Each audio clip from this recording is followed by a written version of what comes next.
તો જીગરભાઈ શો પર આપણી સાથે જોડાયેલા જ છે.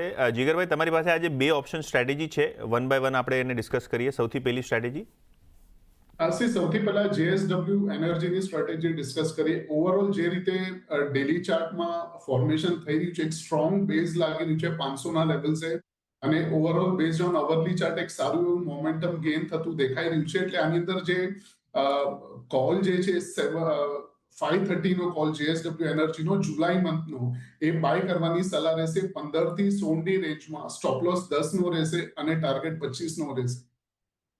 ઓકે, તો આ જેએસડબલ્યુ એનર્જી ઉપર વ્યૂ. કોનકોર પર કઈ સ્ટ્રેટેજી છે જીગરભાઈ?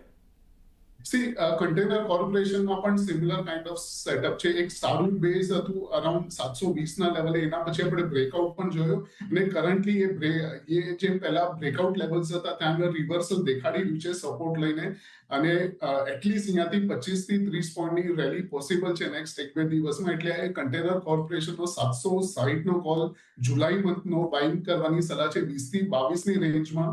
સ્ટોપ લોસ 15 નો રહેશે અને ટાર્ગેટ 35 નો રહેશે.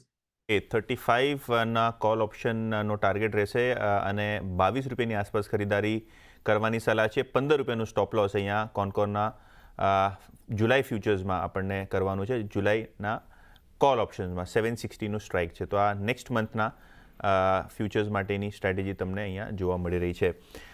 શોને આગળ